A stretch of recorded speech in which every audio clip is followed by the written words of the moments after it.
So first of all আমাদের future resident যে গ্রুপটা আছে ওই সেশনে সবাইকে স্বাগতম। আহ, আমরা একটু কিছু কথা বলি, ফোকাসড কথাবার্তা। এখন ফার্স্টে চলে আসি যে তোমার এরকম যদি হয় যে তোমরা সবাই ধরো স্টেপ অন দিয়ে ফেলছো মোস্ট অফ ইউ, হ্যাঁ, অ্যাকসেপ্ট হয়তো কয়েকজন থাকতে পারো। সো কারো যদি স্কোর ভালো না হয়, ধরো ওই যে ধরো সবার হচ্ছে স্কোর এদিকে ভালো, হ্যাঁ, সামহাও তোমার স্কোর খারাপ হয়ে গেছে, মানে হতে পারে না, হতে পারে অনেক সময় হয়ে যায় বা মিস্টেকেনলি বা আনফরচুনেটলি, মানে যেটা হয়তো আমরা ধারণা করতেছিলাম না হয়ে যায়। তো তোমারটা এদিকে চলে গেল। তো এখন হচ্ছে যে তোমার করণীয় কি হবে? তুমি কি থেমে যাবা? না, তোমার যেটা করতে হবে সেটা হচ্ছে যে তোমার অন্য যে পরীক্ষাগুলো আছে এখন, হ্যাঁ, তোমার সিকে আছে, ওইটি আছে, স্টেপ 3 আছে, তোমার রিসার্চ আছে, ভলান্টিয়ারশিপ আছে, তোমার হচ্ছে যে মানে তারপর হচ্ছে যে কত কত দ্রুত সময়ের মধ্যে তুমি পরীক্ষাগুলো দিতে পারো, কত দ্রুত সময়ের মধ্যে তুমি অ্যাপ্লিকেশন গুলো করতে পারো, হ্যাঁ। তো এই জিনিসগুলো তখন ইম্পর্টেন্ট, এবং হচ্ছে যে ওই বাকি স্টেপ গুলোতে you have to perform outstanding. তুমি যদি একটা মানে স্টেপে যদি স্কোর খারাপ হয়ে যায় বা কারো যদি অ্যাটেম্প থাকে, অনেকে আমরা বলে যে আমার তো অ্যাটেম্প আছে, আমি কি করবো, আমি কি কুইট করে দেবো কিনা? No, never and never. So তোমাকে মানে you have to prove that that was unfortunately happen, that was a mistake somehow, যে তুমি হয়তো রিয়েলাইজ করো নাই, যেহেতু তোমরা স্টেপ অন দিয়ে শুরু করো। বুঝতে পারছি? এটা একটা। সো বাকিগুলো আউটস্ট্যান্ডিং করতে হবে, যেটা খুবই ইম্পর্টেন্ট। যদি এরকম হয় যে মানে তোমাদের স্কোর অনেকের ভালো, হ্যাঁ, বা তোমার হচ্ছে এখন যেহেতু পাশ ফেল, সো পাশ করে গেছো, এখন কি করবা? জানো যে তোমার ভালো কনসেপ্ট আছে, সো যেটা করতে হবে যে ধরো মানে কনসিস্টেন্সিটা রাখতে হবে। অলরাইট, কারণ হচ্ছে যে ধরো ওই যে একটু আগে মানে গাইডেন্স গ্রুপে বলতেছিলাম যে তোমার ফলস পারসেপশন নিয়ে একটা কথা আমরা এখানে হয়তো বলবো। সো ধরো তোমার স্টেপ অনে স্কোর ছিল 250, হ্যাঁ, তোমাকে মেক শিওর করতে হবে যে তুমি ওই অ্যারাউন্ডে পাবা। একটা ধারণা প্রচলিত আছে যে কারো যদি সিক্রেট স্কোর স্টেপ ওয়ানে থেকে কম হয়ে যায়, তখন এটা আবার ভালো চোখে দেখে না।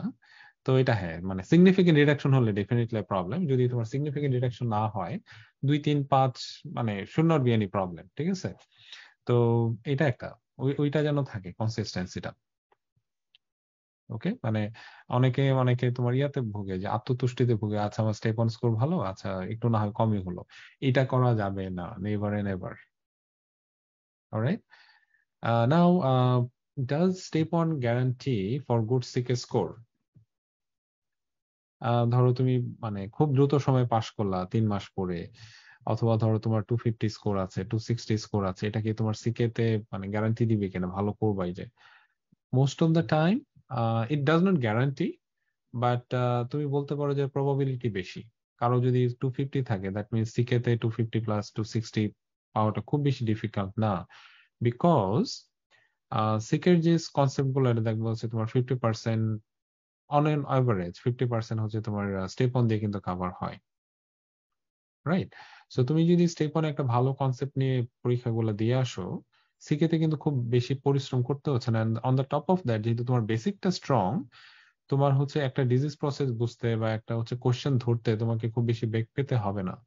দ্যাটস ওয়াই তোমার হচ্ছে প্রবাবিলিটিটা বেশি। But at the same time make sure করবা যে বা মনে রাখবা যে কোন গ্যারান্টি যে তুমি সিকেতে ভালো স্কোর পাবাই। এবং এটা অনেক সময় কি করে যে একটা ওভার কনফিডেন্স কাজ করে, যে আমার তো এটা ভালো ছিল, এটা ভালো হবে। এটা ওভার কনফিডেন্সটা যেন না থাকে, এটা মেক শিওর করবা। অলরাইট, তারপরে হচ্ছে তোমার এটা একটা আম, আর কি বলবো, অনেক সময় যে অনেকে তাড়াহুড়ো করে দিয়ে দেয়, আচ্ছা আমি তো স্টেপ ওয়ান এত তাড়াতাড়ি দিয়ে দিছি, এটা তো দিয়ে দিই, ভালোই আসবে স্কোর।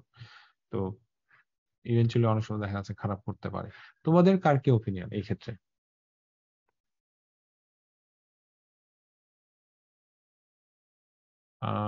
মুনমুনের কি মনে হয়?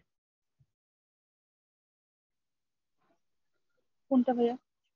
ওই যে স্টেপ ওয়ান স্কোর যদি ভালো থাকে কারো, আচ্ছা আচ্ছা। সিকেতে তোমার ভালো হওয়ার কি গ্যারান্টি আছে নাই, তোমার কি মতামত?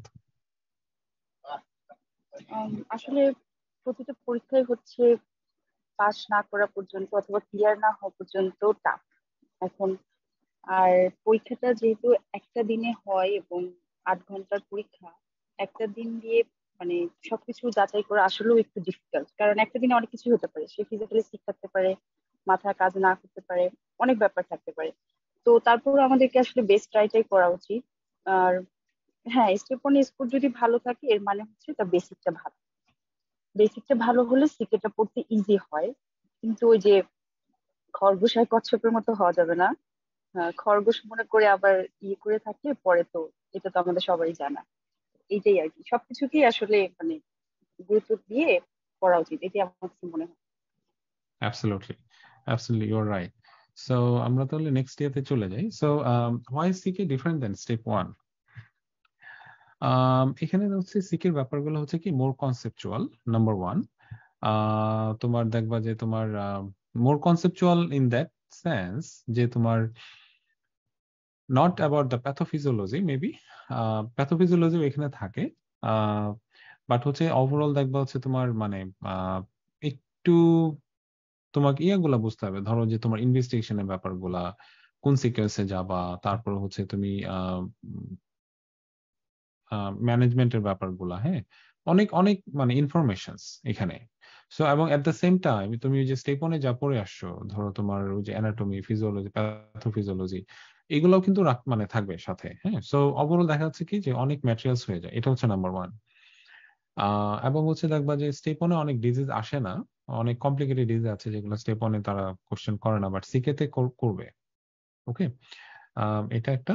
আর একটা হচ্ছে তোমার অনেক সময় দেখা যাচ্ছে কি যে কোশ্চেন পড়ে অনেক সময় ডিজিজ ফিগার আউট করা যায় না, কারণ হচ্ছে কি যে দেখা যাচ্ছে স্টেপ 1-এ ধরো একটা ডিজিজের যে ফিচার গুলা দেয়, কমন ফিচার গুলা দেয়, সিকেতে কি করে যে খুব তোমাকে ওই যে ধরো দুইটা ডিজিজের মধ্যে সিমিলারিটি আছে, সো দুইটার এমন ভাবে দেয় যেন তোমার মনে হবে যে না এটা তো ওইটাও হতে পারে। ওকে, সো এই জিনিসগুলো খুব বেশি মানে ইয়া থাকে, কনফিউজিং থাকে সিকের ইয়াতে। তারপর হচ্ছে যে ওই যে অনেকগুলা কনসেপ্ট যেটা আমরা বললাম, অনেক flow chart, lots of flow chart, ওই যে আমি পড়াচ্ছি সিকে ব্যাচে দেখতেছো, লাইক লটস অফ, হ্যাঁ, তোমাদের ইওয়ার্ল্ডে অনেক, আমি নতুন নতুন অ্যাড করতেছি আরো। আহ, তবে ফ্লো চার্টটা থাকার একটা সুবিধা হলো, ফ্লো চার্টটা কিন্তু খুব ভালো একটা জিনিস। তুমি যদি জিনিসগুলো ফ্লো চার্টে আকারে মনে রাখতে পারো, দেখবা যে তোমার ব্রেনে কিন্তু এইগুলা মনে রাখতে পারে ইজিলি, ফ্লো চার্টের মাধ্যমে, ছবির মাধ্যমে, ভিডিওর মাধ্যমে। কোশ্চেন করে কনসেপ্ট যদি মনে রাখো, এটা আরো মনে থাকে। সো এইভাবে তো মনে থাকে। So flow chart is a good way to remember staff. আরেকটা জিনিস হচ্ছে যে তোমার ওই যে লং কোশ্চেন, সিকের কোশ্চেন গুলো অনেক লম্বা। সো লম্বা থাকার কারণে তোমার যেটা হয় যে তোমার হয়তো ওই যে তুমি টাইম পাচ্ছ না, বা পড়ে জিনিসটা ধরতে পারলা না, হ্যাঁ, এরকম। আরেকটা হচ্ছে তোমার লং এক্সাম, স্টেপ 1-এ হচ্ছে তোমার কত ঘন্টা? 8 ঘন্টা, রাইট? সিকেতে হচ্ছে কয় ঘন্টা? 9 ঘন্টা। সিকেতে হচ্ছে 8টা ব্লক, হ্যাঁ, 8টা ব্লক এবং 9 ঘন্টা। স্টেপ 1-এ হচ্ছে কয়টা? 7টা ব্লক এবং হচ্ছে তোমার আহ 8 ঘন্টা টোটাল পরীক্ষা, রাইট? সো তুমি যখন স্টেপ 3 দিতে যাবা, স্টেপ 3-তে হচ্ছে তোমার 2 দিন পরীক্ষা। তো প্রথম দিন হয় কত ঘন্টা? 7 ঘন্টা, টোটাল 6টা ব্লক। পরের দিন সম্ভবত তোমার 9 ঘন্টা এরকম। হ্যাঁ, পরের দিনের আমি টাইমিংটা ভুলে গেছি, এনিওয়ে। তো তুমি যখন বোর্ড পরীক্ষা দিতে যাবা রেসিডেন্সি করে, বোর্ডের টাইম জানো কত ঘন্টা? টোটাল 10 ঘন্টা বোর্ডের পরীক্ষা, 10 ঘন্টা একদিনে, 9টা block. Okay, so I mean it's really really hard. So এই হচ্ছে তোমার ওভারঅল। সো এটা হচ্ছে একটা long exam then the step 1। So কারো যদি স্টেপ 1-এর স্টেমিনা থাকে, ওইটা দিয়ে কিন্তু সিকে তে ভালো করা যাবে না। সিকে তে ভালো করতে হলে স্টেমিনাটা তোমার আরো বেশি লাগবে। অলরাইট, সো এটা একটা। এখন হচ্ছে তোমার যে প্রিপারেশন টাইম নিয়ে যদি আমরা একটু বলি যে আইডিয়াল কিরকম সিকের জন্য। আইডিয়াল হচ্ছে তোমার আম, এটা ওভারঅল মানে রিগার্ডলেস অফ দ্য স্কোর, হুম, ধরো তোমার 6 to 8 মান্থস। অলরাইট, ধরো এটা হচ্ছে আইডিয়াল। এখন হচ্ছে তোমার ধরো খুব ভালো স্কোর আছে স্টেপ 1-এ, বা ওই যে তোমার খুব ভালো level, then you may appear maybe in 4 to 5 months। ধরো তোমার 260 আছে, এখন তোমার সিকেতে ধরো 260 মতো ধরো লাগবে, 4 থেকে 5 মাস মেবি এনাফ, যা একটু যারা খুব ভালো। হুম, এখন কারো যদি খারাপ স্কোর থাকে অথবা অ্যাটেম্প থাকে, তাদের কি, they may need like 1 year, may need 1.5 year, may need more. কারণ হচ্ছে আমাদের গত সেশনে কিন্তু টার্গেট নিয়ে কথা বলছে, হ্যাঁ, 250।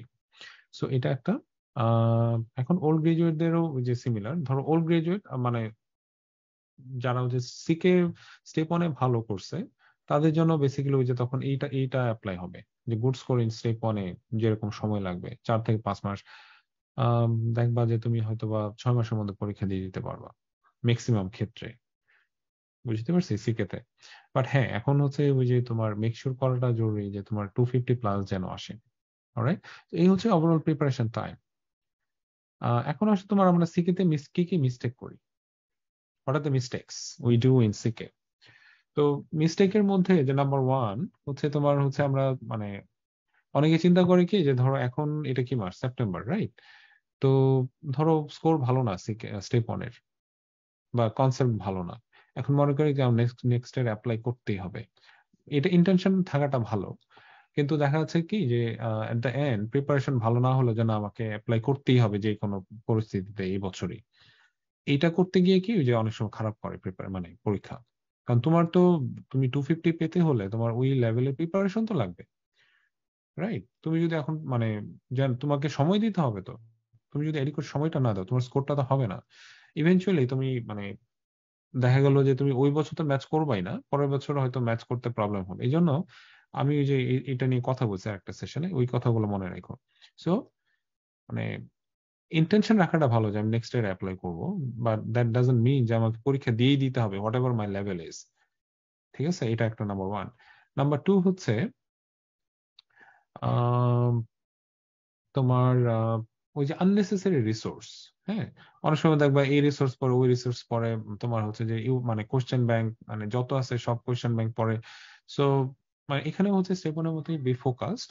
তোমার ওই যে আমরা যে কথাগুলো বলি আম, বা বলছি ম্যাটেরিয়ালস এর ক্ষেত্রে গত সেশনে, ওইগুলো একটু ইয়ে রাখবা, তাহলে হচ্ছে তুমি অ্যাভয়েড করতে পারবা। এবং হচ্ছে তোমার try to have the concepts in a concise manner, pictorial way, or in a way যেটা তোমার মনে রাখতে ইজি হবে। যেমন ওই যে বিভিন্ন ফ্লো চার্ট, বা আমরা ওই যে মানে আমাদের যে সিকে ব্যাচে যেভাবে তোমাদেরকে দেখাই, ওইভাবে যদি মানে একটু ফলো করো, যারা সিকে তে আছো তারা তো অলরেডি জানো। সো আমার মনে হয় না খুব বেশি অসুবিধা হওয়ার সম্ভাবনা হবে। এটা একটা। থার্ড হলো ওভার কনফিডেন্স। আমার আমার ওভার কনফিডেন্সটা ছিল সিকের ক্ষেত্রে। হ্যাঁ, আমি মনে করছি আর আমার স্কোর ভালো স্টেপ অনের। আর মানে আমার যেহেতু এক্সপিরিয়েন্স ছিল বাংলাদেশে, সো আমার মনে হচ্ছিল যে না, আমি সিকেতে ভালো করবো। হ্যাঁ, আর একটু হয়তো ভালো মানে সময় দিতে হতো। তো এই ওভার কনফিডেন্সটা অনেক সময় তোমাকে খারাপ স্কোরের দিকে নিয়ে যাবে। বুঝছো, এটা একটা। তারপর হচ্ছে তোমার যে অনেক সময় আন্ডার কনফিডেন্স, যে তুমি ধরো ভালোই পারো কিন্তু এনবিএম তে পারছো, আহ পারসিস্টেন্ট তোমার 255 260 স্কোর আছে এনবিএম তে ইওয়ার্ল্ড অ্যাসেসমেন্টে, বাট তো ওই কনফিডেন্সটা পাচ্ছ না যে দিব কি দিব না। So যখনই দেখবা পারসিস্টেন্ট তোমার আছে স্কোরিং এনবিএমই বা ইওয়ার্ল্ডে, that means you are top of it, okay, you are at the level to appear for the exam. তো তোমার ওইটা কনফিডেন্সটা আস্তে আস্তে অনেক সময় বেশি দেরি হয়ে যায়। যখন বেশি দেরি হবে তখন তুমি আগের জিনিসগুলো ভুলে যাবা। এটা একটা ব্যাপার। Slow reader. স্লো রিডার মানে জিনিসটা কি, যে অনেকে আমি আছে, তোমরা আছো জানি, যে মানে আস্তে আস্তে রিড করো, যে আচ্ছা দেখি একটু আস্তে আস্তে পড়ে যাই। পড়তে হবে কি, দ্রুত পড়তে হবে। কারণ হচ্ছে তোমার বড় বড় কোশ্চেন থাকে, you have like 90 second per question, you have to read quick, এবং ডিসিশনটাতে পৌঁছে যেতে হবে যে আচ্ছা এটা ডায়াগনোসিসটা কি। বুঝতে পারছো? এটা হবে এটা ইম্পর্টেন্ট। তারপর হচ্ছে যে স্লো থিঙ্কার, অনেক সময় তোমার মানে মাথায় প্রসেসিংটা আস্তে আস্তে হয়। এখন মেন পরীক্ষায় তুমি যদি দ্রুত রিড করতে চাও, দ্রুত চিন্তা করতে চাও, তোমাকে কি করতে হবে, তুমি যখন এখন থেকেই, তুমি এখন সিকে পড়তেছো, এখন থেকেই তোমাকে দ্রুত পড়তে হবে, দ্রুত চিন্তা করতে হবে। মানে দ্রুত ডিসিশন নিয়ে নিতে হবে যে এটা ডায়াগনোসিস কি, আমি এটা কোনটাতে যাব। কারণ যখন তুমি একটাতে ইয়া করবা, ইনডিসিশনে ভুগবা একটা কোশ্চেনে, ওই চিন্তাটা কিন্তু পরের কোশ্চেনে তোমাকে ভোগাবে। পরের কোশ্চেনে যখন যাবা তোমার মনে হবে আচ্ছা আমার মনে মানে আগের কোশ্চেনে তো মনে আনসারটা এটা হতো। হ্যাঁ, তখন তোমার ওই কারেন্ট যে কোশ্চেনটাতে তুমি কিন্তু ফোকাসটা দিতে পারতেছো না। বুঝছো? So these are the mistakes. Alright, আমরা যদি আরো কিছু মিস্টেক্সে চলে যাই, সেটা হলো তোমার lack of performance under stress. দেখবা যে অনেকে বলবে যে আমি যখন এনবিএমই দেই, আমি যখন ইওয়ার্ল্ড এর কোশ্চেন করি, আমি তো খুব ভালো পারি, বাট মেইন পরীক্ষায় আমি মানে দেখা যাচ্ছে যে ভালো পারি নাই, বিকজ ওই যে তোমার স্ট্রেসে দেখা যাচ্ছে ভালো পারে না। এটা নিয়ে আমি কথা বলবো আরেকদিন, যে এনবিএমই কি স্টাইলে দিতে হবে, কিভাবে দিবা। হুম, এটা একটা ব্যাপার। সো এখন স্ট্রেসে ভালো করার জন্য উপায়টা কি? উপায়টা হচ্ছে তোমার, তুমি যখনই ধরো মানে পড়াশোনা তো করবা, বা যখন তুমি এক্সাম দিবা, ধরো একটা ইওয়ার্ল্ড ব্লক দিচ্ছ, ওই এক্সামের সময় মনে রাখবা যে জাস্ট ফোকাস করবা যে this is your real exam, this is your real exam, এখানে ভালো করতেই হবে। এটা যদি ভালো আমি না করি, লাইক মানে তাহলে সমস্যা, বা এরকম ভাবে মনে করবা। তো তখন তোমার স্ট্রেসটা আসবে, এবং তখন ওইটা মেন পরীক্ষায় ভালো করার কাজ করবে। তারপর হচ্ছে তোমার ল্যাক অফ রিভিশন। সিকের যেহেতু অনেক অনেক কনসেপ্ট, তো অনেক সময় আমাদের যেটা হয় যে তোমার সব পড়ছি, কয়েকবার পড়ছি, কিন্তু ওই যে শেষের দিকে এসে দ্রুত পড়ে যে রিভিশন দেওয়ার ব্যাপারটা, ওটা আমরা করতে পারি না। সো আলটিমেটলি আমাদের তখন রেজাল্টটা খারাপ হয়ে যায়, বুঝছো? কারণ অনেক কনসেপ্ট আসে যেটা হচ্ছে মেমোরাইজেশন, যেটা তুমি জানো, একটু যদি দেখতা তাহলে পারতা। এরকম এরকম ধরো তুমি রিভিশন, ল্যাক অফ রিভিশনের কারণে আমি বলবো 10 থেকে 15 নাম্বার অনেক সময় কমে যায়, অনেস্টলি। হুম। যেগুলো একটু মেমোরাইজিং, যেমন ধরো যে ফ্লো চার্ট আছে, একটু বেসিক স্টেপ অন এর কনসেপ্ট, তুমি যদি একটু ফ্লো চার্ট গুলো দেখে আসতা, তুমি যদি একটু ওই যে বিভিন্ন চার্ট গুলো দেখে আসতা, বক্স গুলো দেখে আসতা, ফার্স্ট স্টেপটা একটু দেখে আসতা, একটু যদি প্যাথমার কিছু জিনিস দেখে আসতা, হ্যাঁ, তুমি হয়তো 10 থেকে 15 স্কোর বেশি পেয়ে যেতা। এরকম কিন্তু হয়। বা তুমি ধরো হচ্ছে যে বায়োস্টেটের যে ধরো যে ইয়াগুলা যে আছে, ইকুয়েশন গুলো একটু যদি দেখে আসতা। সো এরকম মানে জিনিসগুলো, সো এই প্ল্যানিং গুলো কিন্তু এখন থেকে করতে হবে। এটার জন্য আমাদের বসা এই সেশন গুলাতে, আমরা যখন ক্লাস নেই, তখন তো আর এইভাবে আসলে বলাটা সম্ভব না একদম স্ট্রাকচার্ড ওয়েতে। সো এই জন্য বসা আমাদের, হ্যাঁ, এটা একটা। তারপর হচ্ছে আমরা অনেক সময় করি কি, যে তোমার ওই যে মানে যখন মুখস্থ করি বা যখন কোশ্চেন করি, ইমাজিনেশন করি না। একটা যখন কোশ্চেন সিনারিও পড়বা, বা তুমি মানে পড়তেছো এই ওয়ার্ল্ডে, ওইটাকে মনে করবা যে you are in that situation, try to imagine that you are in the hospital, you are a physician treating that patient, এবং তোমার কাছে আসছে, জাস্ট মানে ইমাজিনেশন পাওয়ারটা বাড়াবা। ইমাজিনেশন পাওয়ারটা বাড়াইলে কি হবে, like you can imagine in that situation, and তখন তোমার ব্রেন খুলে যাবে, আরে আমার তো এটা করা উচিত। হ্যাঁ, আমি যদি থার্ড পার্সন হিসেবে চিন্তা করি, আচ্ছা একটা হসপিটালে গেছে, অমুক একটা ফিজিশিয়ান দেখতেছে, এই করবে। এটার চেয়ে তুমি যদি চিন্তা করো যে এটা আমি আছি এখন ফিজিশিয়ান, আমার কাছে আসছে হসপিটালে, আমি এই ল্যাব গুলো দেখতেছি, হ্যাঁ, তখন আমি কি করব, কোন স্টেপটা আগে করব, কোন ট্রিটমেন্ট আগে দিব। সো এই জিনিসটা খুবই ইম্পর্টেন্ট, ইমাজিনেশন যে পাওয়ারটা। অলরাইট। তারপর হচ্ছে তোমার ওই যে এটা তুমি পেশেন্ট হিস্ট্রি নিয়ে চিন্তা করবা। তারপর হচ্ছে তোমার ওই যে ফ্লো চার্ট, যে তুমি হলে কি করতা, বা হচ্ছে যে এই স্টেপের পরে এই স্টেপ, এটা তুমি ইমাজিন করবা, মানে ব্রেনে মুখস্থ মানে শুধু মুখস্থই করবা না শুধুমাত্র, তুমি এটা যে আচ্ছা এটা না করে আমি যদি এটা করতাম তাহলে কি হইতো। হ্যাঁ, এই স্টেপটার আগে যদি আমরা এই স্টেপটা করে ফেলি তাহলে কি হতো, এভাবে তুমি চিন্তা করে পড়বা একটু, ওভারঅল মানে ইমাজিনেশনটা যেন থাকে। তারপর হচ্ছে যে ল্যাক অফ গাইডেন্স, এ নিয়ে তো কিছু বলারই নাই। You can have in different way. এখন হচ্ছে যে ম্যারাথন এক্সাম ডে, হ্যাঁ, তো যেটা আমরা বলতেছিলাম যে একটু আগে, যে তোমার আহ আমি দেখছি অনেককে, যে ওই যে ধরো টানা 4 ঘন্টা 5 ঘন্টা পরীক্ষা দিতে পারে না। হুম। বলে যে ভাই আমি তো টানা 2 ঘন্টা 2টা ব্লকে আমি করতে পারি না। কেন? কনসেন্ট্রেশন দিতে পারি না। এখন কেউ যদি 2টা ব্লক 3টা ব্লক না করতে পারে কনসেন্ট্রেশনের জন্য, তোমার কি মনে হয় যে 9 ঘন্টা টানা পরীক্ষা দিয়ে 250+ পাওয়া সম্ভব? সম্ভব না। এই জন্য যেটা করতে হবে সেটা হচ্ছে যে এখন থেকেই মানে তোমার তোমার যে স্টাডি টাইমটা থাকবে, ওই যে 10 থেকে 12 ঘন্টা মিনিমাম এভরি ডে। এবং হচ্ছে তুমি যদি মনে করো যে মানে যখন পড়বা রিল্যাক্সলি পড়বা, বা যখন কোশ্চেন করবা ইওয়ার্ল্ড এর কোশ্চেন ব্লক, তখন স্ট্রেসটা কিন্তু নিবা। তখন রিল্যাক্সলি, আচ্ছা ঠিক আছে, এটা মানে এটা তো একদম মেন পরীক্ষা না, এটা আস্তে আস্তে পরীক্ষাটা এরকম না। তোমার ফোকাসটা থাকবে যে না, আমার ইওয়ার্ল্ড এই ব্লকটা দিচ্ছি, this is like real exam, আমাকে এটাতে 40টার মধ্যে আমাকে 36 37টা আমাকে কারেক্ট করতে হবে, that should be your target. এবং ওই স্ট্রেসটা যেন মাথায় থাকে, বুঝছো? এবং তোমার হচ্ছে যে ধরো এভরিডে তোমার অ্যাটলিস্ট 10 12 ঘন্টা, এবং হচ্ছে যে ধর শেষের দিকে যেটা করবা 3-4টা ব্লক করে দিবা, মানে 7-8টা ব্লক করে এরকম জাস্ট রিভিশনের জন্য দিলেও দেখবা যে কাজ হবে। আরেকটা জিনিস এখনই বলে দেই, যেটা আমি করছিলাম সেটা হচ্ছে স্টেপ 1 এবং সিকে দুইটার ক্ষেত্রেই আমি ধরো কোনো এনবিএমই বা ওয়ার্ল্ড অ্যাসেসমেন্ট তো 8 ঘন্টার নাই, আছে নাই, 7 ঘন্টারও নাই, আছে হচ্ছে 4 ঘন্টা। তো আমি যেটা করছি ধরো শেষের দিকে যখন আমি রেডি যে আমি যাব পরীক্ষা দিতে, I know I am prepared enough, তখন যেটা করছি একটা এনবিএমই দিছে এবং একটা ওয়ার্ল্ড অ্যাসেসমেন্ট, দুইটা একই দিনে দিছি। সো তাহলে হচ্ছে আমার এই যে 8 ঘন্টা 9 ঘন্টা কভার হয়ে গেছে। সো এই প্র্যাকটিসটা করে গেছি পরীক্ষার আগে, বুঝছো? তখন যেটা হবে যে like you know how the exam day would feel to you after a 9 hour exam or after 8 hour exam. So এই কাজটা করবা, বিকজ শেষের একটা বা দুইটা ব্লকে না খারাপ হয়ে যায় প্রচুর পরীক্ষাটা গুলা। দেখবা যে তোমার মাথা কাজ করে না, চোখে দেখে না, এরকম হয়। মানে অনেকে শুনছি যে চোখের ঝাপসা দেখতেছে, হ্যাঁ, মাথা ঘুরতেছে, বুঝছো? তারপর হচ্ছে যে না বসে থাকতে পারতেছেন, শরীর ব্যথা, মাথা ব্যথা, তারপর হচ্ছে তোমার মানে হাত ব্যথা হয়ে গেছে, পা ব্যথা হয়ে গেছে। তো চিন্তা করতে পারতেছে না, বুঝছো? তো এরকম আর কি অনেক কিছু হয়। তো এই জিনিসগুলা করবো। আরেকটা জিনিস যেটা করতে পারো এখন থেকে, সেটা হচ্ছে যদি সম্ভব হয় তোমার প্রত্যেক দিন একটু আধা ঘন্টা 1 ঘন্টা একটু এক্সারসাইজ করবা, যেটা হেল্প করবে তোমাকে, মানে তোমার বডিকে ফিট করবে, বডি ফিটনেসটা কিন্তু দরকার আছে। এটা করতে পারো। শুধু মানে পড়ে গেলে কিন্তু হয়তো তোমার তুমি কনসেপ্ট জানবো, আবার মেইন পরীক্ষার দিন স্টেমিনাটাও তো ইম্পর্টেন্ট।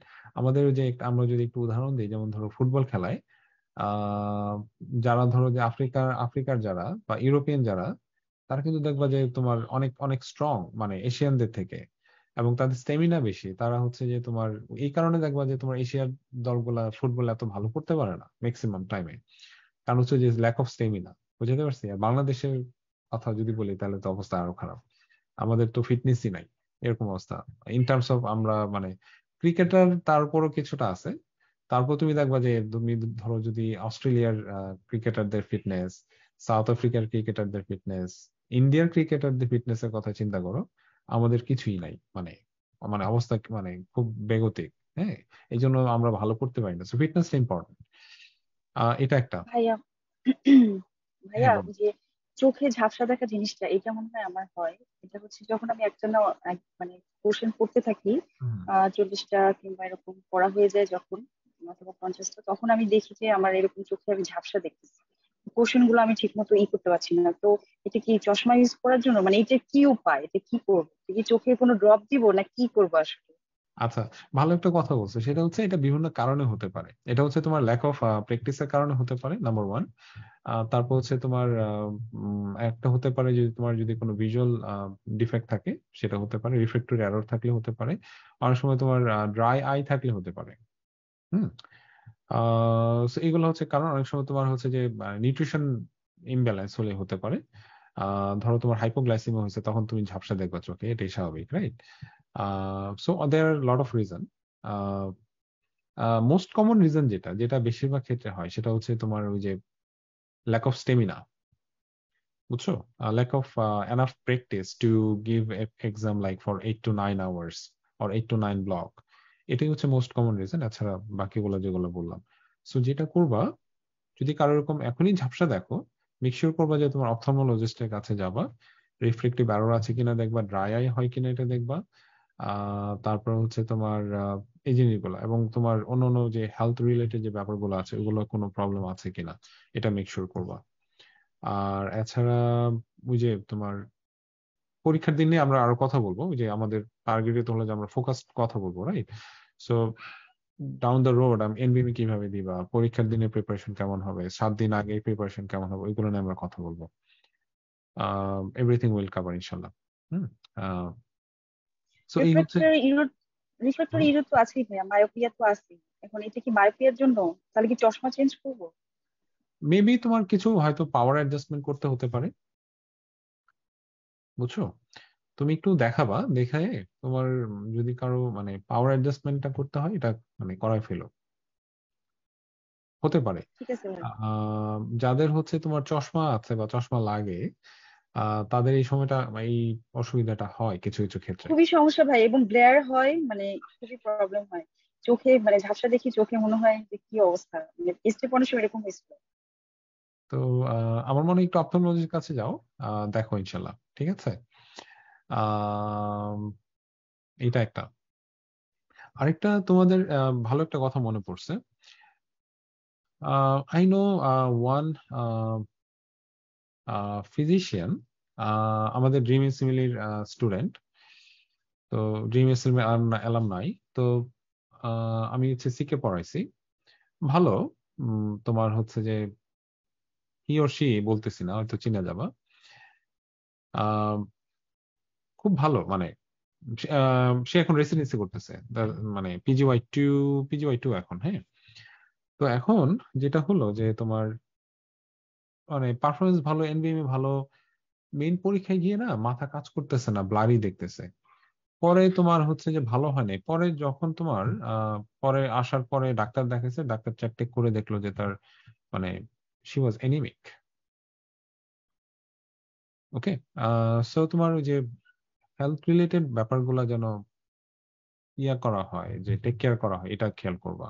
অনেক সময় আমরা কি করি যে আমার কেন ফেটিক লাগে, আমার কেন খারাপ লাগে, এটা তো আমরা বুঝি না। এখন আমাদের মানে আমি নিজে তো আর আমাকে দেখতেছি না বেশিরভাগ সময়, রাইট? সো এই জন্য মেক শিওর করবো যে হেলথ চেক আপটা যেন রেগুলার হয়। And can you can you believe যে তোমার কত ছিল আহ, পরীক্ষার স্কোর, আমার যতদূর মনে পড়ে যে তোমার ওই যে এনিমিয়ার কারণে তোমার মানে আমার যতটুকু মনে পড়ে যে পাশ করে গেছিল, বাট স্কোরটা ভালো হয় না, ওই যে ঝাপসা দেখতেছিল, বা হচ্ছে তোমার মাথা কাজ করতেছে না বিকজ অফ দ্য এনিমিয়া। হ্যাঁ। So but she is doing residence right now, PGY two, নাম বলবো না।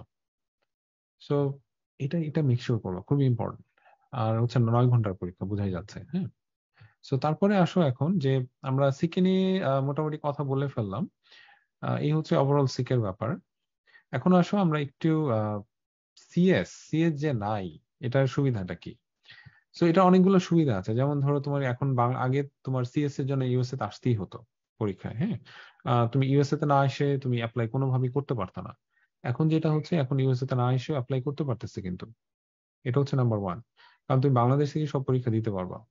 নাম্বার টু, এখন হচ্ছে ধরো ওইটি আছে, ওইটিতে কিন্তু তোমার মানে ফেলের কোনো ব্যাপার নাই, যদিও ফেল করে যাও ওইটা শো করবে না এসএফএমজি তে, right? So no risk of fail in CS. যেমন আগে তোমার সিএস এর অ্যাটেম্প থাকলে এটা কিন্তু খুব খারাপ ভাবে দেখা হতো, বাট তারপরেও তোমার ফেল করে গেলেও যে তোমার রেসিডেন্সি করা যায়। There are lot of example, I know one person, এখন হচ্ছে তোমার তোমার নিউরোলজিস্ট, এবং তোমার নিউরোলজিস্ট হয়ে গেছে, হ্যাঁ। He had a attempt in CS. So তার মানে হচ্ছে যে তুমি যদি ফেল করে যাও ইন কেস স্টেপ 1 বা সিকেতে, যদি এরকম হয়, আনফরচুনেট হতেই পারে, you you can overcome that. Alright. তো এটা একটা। আরেকটা হচ্ছে তোমার হচ্ছে যে তুমি মানে কুইক অ্যাপ্লাই করতে পারবে, যেমন সিএস এর জন্য অনেক সময় দেখা যাচ্ছে আমাদের যেটা 3 থেকে 4 মাস সময় লাগতো, এখন ওইটির জন্য তোমার কতদিন লাগে? মেবি মানে 3 উইকস, ম্যাক্সিমাম 1 মান্থ। সো তার মানে তো you are saving some time. হ্যাঁ, এখন হচ্ছে ওই যে তোমার আগে যেমন ধরো তোমার একটা দুইটা অবজারভারশিপ করলে হয়ে যেত, বা মানে ইনপেশেন্ট রোটেশন, এখন ওই জিনিসটার এক্সপেকটেশনটা তারা মানে তাদের বেড়ে গেছে এই কারণে, কারণ দেখা গেছে যে সবাই দেখা গেছে 5-6 মাস 1 বছর ধরে অবজারভারশিপ করে। কারণ হচ্ছে যে এত কম্পিটিটিভ। আহ সো এখন জিনিসটা তো হচ্ছে যে একজনের থেকে আরেকজন কতটুকু ভালো করতেছে এটার উপরই তো মানে ডিপেন্ড করবে না, কে কতটুকু ইন্টারভিউ পাবে। সো এই জিনিসটা এখন everyone is like trying their best. এটা একটা ব্যাপার। সো ওই যে রিসার্চ দেখবা যে তোমার আগে রিসার্চের ইয়া ছিলই না, মানে কেউ করতো একটা দুইটা ছিল, এখন হচ্ছে দেখবা যে সবাই করতেছে। সো এবং হচ্ছে আমরাও চেষ্টা করতেছি তোমাদেরকে পুশ করার জন্য, এই যে রিসার্চ করো, এই করো, সেই করো, হ্যাঁ। So now this goat vitals for your match, for your interview. But হ্যাঁ, একটা জিনিস ওই যে সিএস এর ওই যে ওই স্ট্রেসটা নাই আর কি। এখন আমরা যদি একটু ওইটির ব্যাপারটা বলি, যে তুমি কখন এপিআর করবা ওইটিতে, রাইট? সো একটা হচ্ছে তোমার first of all preparation time ওই যে তোমার 3 উইকস to 4 উইকস, এর বেশি নেওয়া হয়তো বা দরকার নাই। কখন দিবা ওইটি? অনেকে বলে মানে স্টেপ ওয়ান দিছে, এখন কি ওইটি দিয়ে দিব কিনা। একটা জিনিস মনে রাখবো, ওইটির কিন্তু তোমার ইয়েটা থাকে, সার্টিফিকেশনটা থাকে 2 বছর। সো 2 বছর চলে গেলে তখন তোমাকে আবার ওইটি দিতে হবে। সো এই জন্য the best time would be, যখন তুমি ধরো, আমার মনে হয় যে ধরো সিকে পরীক্ষা ক্লোজে চলে আসছো, দিবা। হ্যাঁ, অথবা তুমি ধরো স্টেপ ওয়ান শেষ, তোমার ধরো যে তোমার সিকে তে বেশি সময় লাগবে না, you are pretty much confident, তখন হয়তো তুমি দিয়ে দিতে পারো। আহ, অথবা বেস্ট হচ্ছে তুমি ধরো সিকে পরীক্ষা দিয়ে দিলা, এটাও করা যেতে পারে, ডিপেন্ড অন তোমার সিচুয়েশন, যে হ্যাঁ অ্যাপ্লিকেশন টাইম এবং অন্য অন্য কিছুর উপর নির্ভর করে। বাট মেক শিওর করবা যেন অনেক বেশি আগে যেন না দেওয়া হয়, কারণ তখন তোমাকে আবার টাকা খরচ করতে হবে, আবার রিসার্টিফিকেশন করতে হবে, এটা একটা প্রবলেম। Make sense? যদি ফেল করে যায় কেউ, কি করবা? তুমি কি এসএফএমজি জানাই দিবা যে আই ফেলড? নো। ভাইয়া একটা কোশ্চেন আছে ওইটি নিয়ে। শিওর। ওইটিতে কি আপনি বলেন রিসার্টিফিকেশন মানে কি? মানে 2 বছর আমার ওভার হয়ে গেলে কি আমি রিসার্টিফাই করতে হবে, নাকি আমাকে নতুন করে এক্সামটা আবার দিতে হবে? এটা হচ্ছে আবার নতুন করে এক্সাম দিতে হবে। আচ্ছা আচ্ছা, মানে রিসার্টিফিকেশন না তাহলে। না না, মানে ওইটা টার্মটা মানে ভুল হয়েছে, মানে রিসার্টিফিকেশন না, you have to reappear in the ওয়েটি। আচ্ছা, বুঝতে পারছি, থ্যাংক ইউ। বুঝছো? সো মানে এই জন্য খুব বেশি আগে দিয়ে লাভ নাই। অলরাইট, ফেল যদি করে যাও, কি করবা? এসএমজি কে জানাবা? না, জানাবা না, জানানোর দরকার নাই। আহ, না জানালে তারাও জানাবে না, এবং তুমি যখন সেকেন্ড অ্যাটেম্পটে থার্ড অ্যাটেম্পট পাস করবা, তখন হচ্ছে তোমার ওইটা ওই ফার্স্ট অ্যাটেম্পট হিসেবে দেখাবে। ওকে, তখন বলবা যে হ্যাঁ এখন জানাও। ঠিক আছে? এখন হচ্ছে দেখো, এটা কিন্তু খুব ইজি একটা পরীক্ষা, তারপরে কি করতে হবে? ভালো করে প্রিপেয়ার করতে হবে। হুম, তোমার ভালো প্র্যাকটিস লাগবে, পার্টনার লাগবে। হ্যাঁ, ভালো করে রিসোর্স গুলো যেগুলো আছে এগুলো ইউজ করবা, এবং eventually you can, at the same time you can join Dream Assembly OIT batch. This is totally free of cost. আমাদের ওই যে প্রথম যে ব্যাচটা আমরা কন্ডাক্ট করছি, ইয়া ছিল সাইয়াদ আজিজ এবং সাবরিনা হচ্ছে মেন্টর ছিল। আহ, আমাদের ইয়া কত ছিল এখানে ওইটি ব্যাচে, মেবি তোমার অ্যারাউন্ড 60 to 70 পার্টিসিপেন্টস ছিল ওই ব্যাচে। হ্যাঁ, তো আমরা হচ্ছে আমাদের নেক্সট আরেকটা ব্যাচ আমরা শুরু করবো, ওইটাও ফ্রি হবে ইনশাল্লাহ।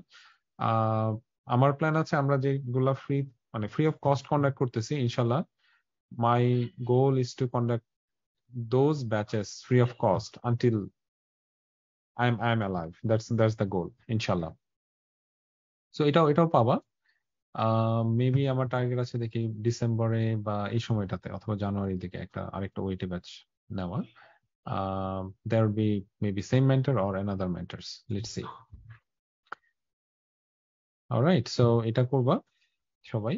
তারপর হচ্ছে তোমার, আমরা যদি একটু বলি যে মানে ওইটিতে আমরা কি কি মিস্টেক করি, সেটা হচ্ছে ওই যে দেখা যাচ্ছে ওই যে তোমার মানে প্রিপারেশন মানে হয় না ঠিক মতো, বা প্র্যাকটিস করি না, ওই যে তোমার মনে করে যে আরে ওইটা কোনো ব্যাপার হইলো, দিয়ে দিই, পারি তো। হ্যাঁ, তো ওই যে এখানে একটা ওভার কনফিডেন্সটা হয়তো বা বেশি কাজ করে, মেবি বা করবে। এটা একটা নট নোয়িং দ্য রিসোর্স হয়তো না জানা যে কোনটা পড়বা না। সো এটা ওই যে আমাদের ব্যাচে জয়েন করলে ইউ উইল নো এভরিথিং। ওকে, এখন ওই যে রিসার্চের ব্যাপারে একটু কথা বলি, যে তুমি যখন মানে রিসার্চ করার দরকার আছে কি না। So wine to start, so wine রিসার্চের তুমি যদি শুরু করতে চাও, আম, আমি বলবো যে আইডিয়াল সময় হচ্ছে স্টেপ ওয়ানটা পাস করে, যদি মানে তুমি আহ একটু চিন্তা করো যে স্টেপ ওয়ানের সময় যদি রিসার্চ করতে চাও না, একটু তোমার ফোকাসটা কেমন যেন চেঞ্জ হয়ে যায়। আমি পার্সোনালি মনে করি যে স্টেপ ওয়ানটা কমপ্লিট করে রিসার্চ করাটা বেটার, আমার কাছে মনে হয়। হ্যাঁ, এখন কেউ যদি এটা পারে স্টেপ ওয়ানের সময়, দ্যাটস ফাইন। আই মিন, করা যাবেই না এরকম না, মেক শিওর করা যেন ফোকাসটা যেন নষ্ট না হয়ে যায়। তোমার যেন ধরো 8 থেকে 10 ঘন্টা অ্যাটলিস্ট, বা 10 থেকে 12 ঘন্টা যেন স্টেপ ওয়ানে পড়ার জন্য তোমার যেন দেওয়া হয়। অনেক সময় রিসার্চ করতে গিয়ে কি হয় যে তোমার ধরো হাফ ডে ধরো আমি রিসার্চে দিয়ে দিলাম, স্টেপ অন পড়তে পারলাম না। সো তখন কিন্তু আবার তুমি জিনিসগুলো ভুলে যাবা। সো আমি এই জন্য রিকমেন্ড করবো হচ্ছে যে স্টেপ অন দেওয়ার পরে স্টার্ট করা। এবং তোমরা যেহেতু অলরেডি মানে step on completed, so this is a good time for all of you to start. And এটা একটা। তারপর হচ্ছে তোমার কেউ অনেকে বলে না যে কতগুলা পাবলিকেশনস লাগবে। সো এটা দেখবো প্রায় কোশ্চেন করে, রাইট? তো এখন হচ্ছে যত বেশি থাকবে তত ভালো। এখন তোমার যদি অ্যাটলিস্ট 2 থেকে 3টা থাকে, that means you are at least on the safe side.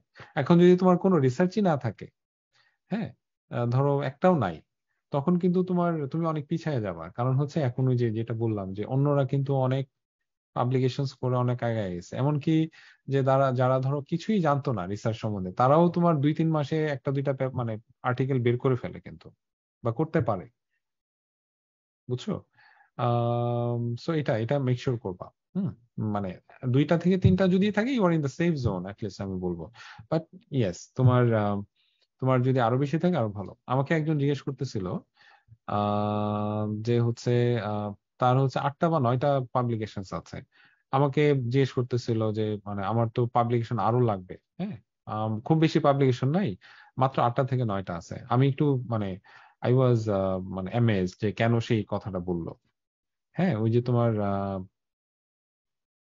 বিভিন্ন কারণে হতে পারে, বাট মানে হতে পারে একটু তোমার হচ্ছে একটু আন্ডার কনফিডেন্ট হতে পারে বা সামথিং। 8টা 9টা পাবলিকেশন আছে মানে দ্যাটস হিউজ অনেস্টলি। তারপর বলতেছে আরো কয়টা পাবলিকেশন করতে হবে পরে, যতটুকু চেষ্টা করে একটু বোঝানোর চেষ্টা করলাম আর কি ব্যাপারটা। এখন হচ্ছে যে রিসার্চের ক্ষেত্রে যে active passive, first author second author এগুলোর ব্যাপার আছে ডেফিনেটলি। ভাইয়া, আমার একটা প্রশ্ন ছিল। হ্যাঁ, শিওর। এই যে আপনি যে পাবলিকেশন কথা বললেন, এটা কি ধরেন আপনার রেসিডেন্সি অ্যাপ্লিকেশনের কাছাকাছি সময়ের হতে হবে, নাকি ধরেন আমার 1 বছর আগে করছি আমি, এরকম হলেও হবে? তুমি যদি মানে দশ এরকম বছর কোনো। আগেও করো, 10 বছর আচ্ছা আগে আচ্ছা করলেও হবে, মানে তোমার আচ্ছা। মানে লিস্টে থাকতে হবে, হ্যাঁ হ্যাঁ হ্যাঁ, ঠিক আছে। থ্যাংক ইউ ভাইয়া। বুঝছো? এবং এবং হচ্ছে শালিনা, তুমি হচ্ছে you have a lot of publications. এবং শালিনাকে আমি রিকোয়েস্ট করবো, তুমি যেহেতু এখন স্টেপ অন পড়তেছো, you are a research scholar, তুমি যখন স্টেপ অন কমপ্লিট করবা, I would like to invite you as a research mentor in our mentor research group. ভাইয়া, আমি একটু ওই যে পরীক্ষার জন্য একটু পড়ার চেষ্টা করতেছি, বেশি সময় এই জন্য পারতেছি না। স্টেপনটা আল্লাহ বাঁচালে দিতে পারলে, আল্লাহ রহমতে যদি শেষ করতে পারি, তখন আমি আরো অ্যাক্টিভলি হেল্প করবো, বা আমি ইনশাল্লাহ। নিজেও আর কি ইনভলভ হবো আর কি। না, এখন সেটাই, এই ভাইয়া জন্য কাজ করি, বাচ্চা আছে, সব মিলা একটু মানে পড়ার চেষ্টা করি রাত জেগে, তো দেখা যায় যে অনেক কিছু এখন পারি না আর কি। না, বুঝতে পারছি। তোমরা যতটুকু করতেছো শালিনা এবং হচ্ছে যে যারা মুনমুন আছো, এখানে আর কি কি আছো এই মুহূর্তে? শালিনা, মুনমুন, তারপর হচ্ছে আম, আইফোনটা কার আমি জানি না।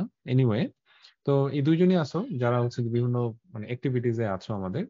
আহ আর তোমরা মানে আমি যে তোমাদেরকে কতটুকু মানে আমি কতটুকু যে প্রাউড তোমাদেরকে নিয়ে, মানে আই ক্যান্ট এক্সপ্রেস। সো এবং এই জন্য তোমাকে এখন বলতেছি না যে ইয়া করো, আমি জানি যে তোমরা কতটুকু বিজি। সো বাট তুমি যখন স্টেপ অন করে ফেলবা, then maybe I would request you to at least to do the mentorship of a research team, like 1 বা 2 যদি তুমি হেল্প করো, দ্যাট উড হ্যাঁ বি ভাইয়া, অবশ্যই আমি জাস্ট পরীক্ষাটা শেষ করে আমি আরো ইনভলভ হবো আর কি। এখন একটু absolutely ঝামেলার মধ্যে আছি। no problem at all. No problem. So এটা একটা। সো এখন হচ্ছে রিসার্চের ক্ষেত্রে অ্যাক্টিভ বা প্যাসিভ, যে তুমি ধরো অ্যাজ এ সাপোর্টিভ রোলে ভার্সাস তুমি মানে অ্যাজ এ লিডার। তো অথবা তোমার ফার্স্ট অথর, এটার একটু ব্যাপার আছে ডেফিনেটলি। ফার্স্ট অথর থাকলে তোমার মানে এটা খুব খুব ভালো করে যে I am the first author. হ্যাঁ, এখন হচ্ছে যে অনেকে যখন টিমে কাজ করে, টিমের সবাই কিন্তু ফার্স্ট অথর হতে পারে, মানে সেম লেভেলের, বুঝতে পারছি? এখন হচ্ছে যে এটার আবার ব্যাপার আছে যে ধরো স্পেশালি যখন একটু বড় ধরনের রিসার্চ হয়, সিস্টেমেটিক রিভিউ বা একটু বড় ধরনের রিসার্চ, তখন কিন্তু 17-18 জনের নাম দেওয়া যায় কিন্তু। ওই যে তোমার মানে যে টিমটা একটু অ্যাক্টিভলি কাজ করছে, ওই টিমের নামটা থাকবে ধরো মানে ওই যে প্রথম ইয়েতে, মানে সিকোয়েন্সিয়ালি।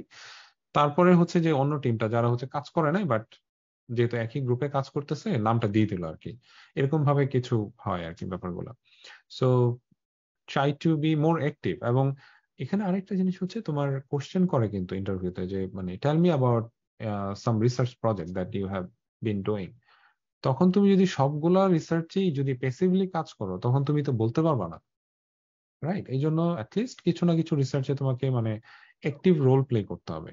অ্যাক্টিভ মানে like you have to take the leadership in the mentee group. হ্যাঁ, তুমি যদি অ্যাজ এ মেন্টর হিসেবে কাজ করে তাহলে তো মানে অসাম, আই মিন মানে দ্যাটস ফেবুলাস। যেমন ধরো যে সাবরিনা এবার অ্যাপ্লিক্যান্ট, তো she is actually acting as a mentor in one of the subgroup of a research team. So সে যখন এটা বলবে যে I'm acting as a mentor, I mean imagine করো যে তারা কিভাবে নিবে এটা, যে I'm helping the mentee to do some research. So এরকম যদি কেউ আমাকে এসে বলে, আমি তো ধরো মানে দ্বিতীয়বার চিন্তা করব না তাকে রেসিডেন্স নেওয়ার জন্য, ডেফিনেটলি না। তো এই জন্য বলতেছি যে তোমার যারা মেন্টরশিপ করবা, it's a huge huge opportunity, এরকম অপরচুনিটি আসবে না। হ্যাঁ, তো এটা এটা চেষ্টা করবা যারাই মানে পারো আর কি। এবং যারা এই ভিডিওটা দেখবা, সো যাদের একটু ভালো আইডিয়া আছে রিসার্চ সম্বন্ধে, they can all come as a mentor. হ্যাঁ, আমাদের প্ল্যান আছে যে উইল মেক ইট বিগার। এবং এখন যেমন ধরো স্টেপ ওয়ানে যারা পড়াশোনা করছে তাদেরকে কিন্তু সুযোগ দিচ্ছি না আমি, বাট এরকম সবাই যদি স্টেপ ইন করো বা স্টেপ আপ করো, তখন আমরা স্টেপ ওয়ানে যারা প্রিপারেশন নিচ্ছে তাদেরকে আমরা রিসার্চের সুযোগ দিতে পারবো। দেন ইনশাল্লাহ will have a bigger group, huge group, যেখানে ধরো 300-400 ইয়া থাকবে, মেন্টি থাকবে। হ্যাঁ, এবং ধরো মেন্টর ধরো 20-30 জন থাকবে। বুঝতে পারছি? সো ইনশাল্লাহ that's our plan. So actively করবা, try to do the leadership as a try to act as a mentor and to help some mentee to do some publication, so এটা বেটার হেল্প করবে তোমাকে। আর ওই যে research গ্রুপে join করবা free of cost. এবং definitely আমি strongly recommend করবো, not only for this, dream মিলে যত প্রোগ্রাম আছে, যারাই তোমার হচ্ছে যে মানে এলিজেবল বা তুমি মনে করো যে না মানে হেল্প লাগবে, ডেফিনেটলি ডেফিনেটলি আমি মানে রিকমেন্ড করবো জয়েন করার জন্য ফর শিওর। যে কোনো গ্রুপে বা যে কোনো ব্যাচে, পেইড আনপেইড এভরিথিং, যদি সুযোগ থাকে। মেন্টি মেন্টরের কথাটা বলে ফেললাম আগেই।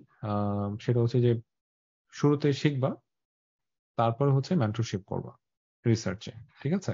তো এভাবে কাজ করবা, দেখবা যে তোমার মানে সিভি উইল লুক মানে মোর দেন পারফেক্ট। তুমি যদি শো করো যে I have been doing mentorship in one of the research group, that's amazing amazing, যেটা আমি বললাম বারবার। সো এই এই জিনিসগুলা সবসময় যে লিডারশিপ রোল প্লে করার চেষ্টা করবা তোমরা। মানে আমি তোমাদেরকে অনেক সময় পুশ করতে হয়, বাট এই জিনিসগুলো স্পন্টিনিয়াসলি নিবা। লাইফে ধরো তুমি এই এরকম সুযোগ খুব বেশি পাবা না যে তুমি মেন্টর হিসেবে কাজ করতেছো, অ্যাক্টিং এজ এ লিডারশিপ, এরকম ডিফারেন্ট রোলে খুব বেশি পাবা না সুযোগ। বাট এবং ভলান্টিয়ারের লিডারশিপ রোল যখনই পাবা গ্র্যাব করবা। অলরাইট, এই জিনিসগুলো লাইক করে খুব, পিডি যেটাই বলো। এনিওয়ে, সো আজকে আমাদের ডিসকাশন হচ্ছে এই পর্যন্তই। আমি একটা বা দুইটা কোশ্চেন হয়তো নিতে পারি, বেশি নেওয়া যাবে না। কারো যদি কিছু থাকে বলতে পারো, একটা বা দুটো কোশ্চেন, 2 থেকে 3 মিনিট সময় আছে আমাদের।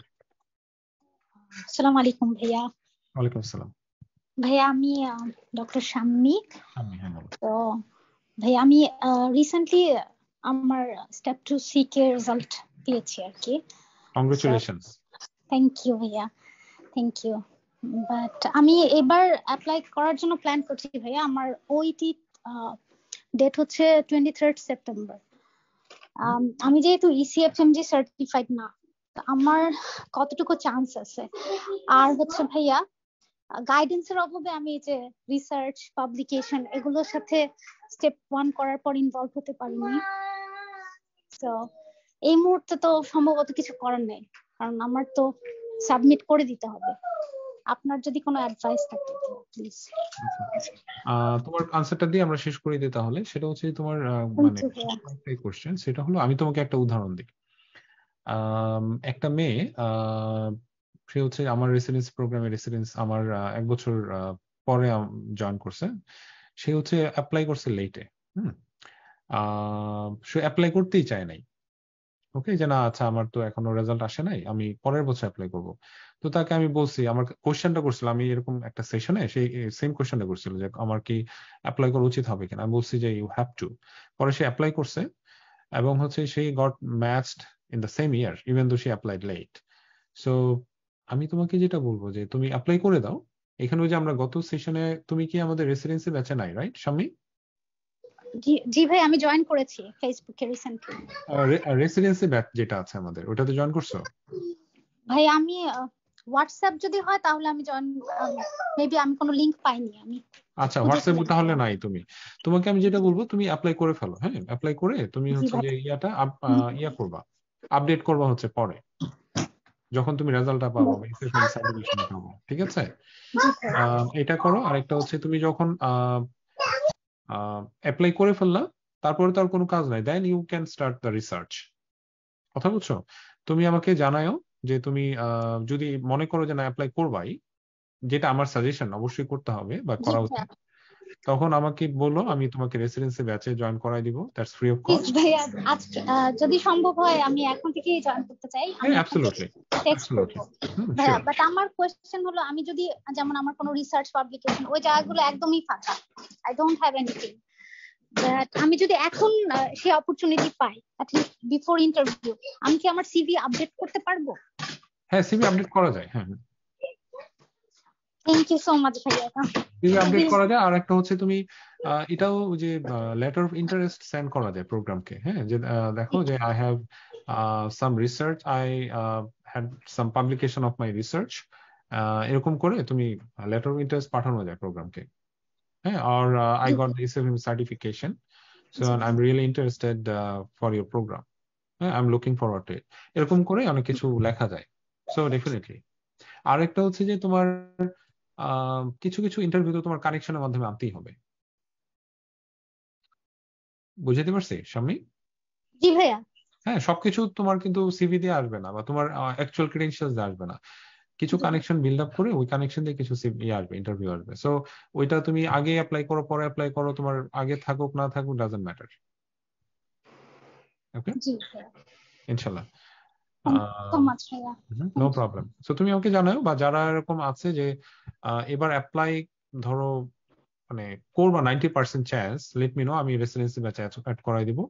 আর ঠিক যখন থেকে মনে করবো যে এখন থেকে আমি রিসার্চ করবো, তুমি লেট মি নো, আমি গ্রুপে অ্যাড করাই দিব রিসার্চে। ঠিক আছে, থ্যাংক ইউ সো ইনশাল্লাহ। মাচ ভাইয়া। No thank problem at you. All. So আরেকটা আহ, ও আচ্ছা, পাবলিকেশন মানে ফিনিশ করতে কতদিন সময় লাগে? ইট কুড বি লাইক, এটা ডিপেন্ড করবে। হ্যাঁ, ধরো তুমি যদি একটা কেস রিপোর্ট লেখো, এটা বেশি দিন লাগবে না, maybe week or two, depend তুমি কতটুকু সময় দিচ্ছ। তুমি ধরো মানে 2-3 দিনও পাবলিশ করতে পারো, একটা কেস রিপোর্ট লিখে ফেলতে পারো। বাট হ্যাঁ, অনেক সময় একটু পাবলিকেশন একটু সময় লাগে। It may take time, but as long as like তুমি ধরো, কেস রিপোর্টের ব্যাপারটা যদি থাকে, অনেক সময় ধরো পাবলিকেশন হওয়ার আগেও তুমি যদি একটু পোস্টার প্রেজেন্টেশন করো ওই কেসের, ওইটাও কিন্তু একটা কাজে দেয়। বুঝছো? সো এবং জি পাবলিকেশনের ব্যাপারে ভাইয়া, বাট আমি, জি ভাই আমি অপরচুনিটি পাইনি, বাট যদি কখনো কোনো অপরচুনিটি থাকে প্লিজ ভাইয়া let me no. Absolutely, absolutely. আমরা চেষ্টা করতেছি কি, ওই যে আমাদের টিম এফোর্ট এবং হচ্ছে আমাদের mentor, I am really proud of our mentors, যারা হচ্ছে তোমার নিঃস্বার্থ ভাবে কাজ করতেছে। এন্ড মানে আমি মানে এক্সপ্রেস করতে পারবো না যে how how much grateful I am to them. So they are helping, I mean, unconditionally to the all the applicants, রিসার্চে বলো, রেসিডেন্সি ব্যাচে বলো, ওইটি ব্যাচে বলো, তারপর হচ্ছে যে তোমার আমাদের আর we are making some other groups. I am really so proud of you. হ্যাঁ, হয়তো বা দেখবো আমাদের সেশন গুলো, এবং আই রিয়েলি মিন ইট। ওকে, জি ভাইয়া। এই বলে আজকে শেষ করলাম। ইনশাল্লাহ আমরা প্রত্যেক 2 সপ্তাহ পরে ঠিক এই সময়ে আমাদের চেষ্টা থাকবে, আমরা ফোকাসড কিছু কথা বলবো যেগুলো ডেফিনেটলি তোমাদেরকে গাইডেন্সে হেল্প করবে ডাউন দ্য রোড। ঠিক আছে, যেন কোনো মিস ইনফরমেশন, মিসকমিউনিকেশন না থাকে যে এটা আমি তো জানতাম না। হ্যাঁ, so that's our goal. Alright, at least ট্র্যাকে রাখা। একটা কাজ করবা, যেটা হচ্ছে তোমরা যারা আছো তারা তো সেশন গুলোতে থাকবাই। আমাদের যে হোয়াটসঅ্যাপ গ্রুপ আছে, ফিউচার রেসিডেন্ট গ্রুপ, যারা স্টেপ অন পাস করছে, প্লিজ তাদের সবাইকে ইনভাইট করো, যে we are having some sessions. We have a group that we are learning from each other. We are sharing our informations. So তাহলে সবাই জেনে জেনে যেতে পারবে। ঠিক আছে, এবং হচ্ছে যে আপ টু ডেট থাকবে, ট্র্যাকে থাকবে, যেটা হচ্ছে মোস্ট ইম্পর্টেন্ট, এবং হচ্ছে একটা মানে টিমের ভিতরে থাকবে, যেটা খুবই দরকার। ঠিক আছে, সো এই বলে আমাদের ইয়া শেষ করলাম। আর বিলিভ, ওই যে যেটা আবারও বললাম যে this is a future resident group, so believe that you will be the resident in future. এখন তো না ডেফিনেটলি, বাট ইনশাল্লাহ you will be one of the resident. এই বিলিফটা যেন থাকে, মাথায় এই কথাটা ঢুকায় ফেলো, তাহলে দেখবে যে তোমার মানে পরিশ্রম করাটা খুব একটা কষ্টের মনে হবে না। ঠিক আছে? তো ভালো থাকো সবাই, আর সুস্থ থাকো। আল্লাহ হাফেজ, আসসালামু আলাইকুম সবাইকে।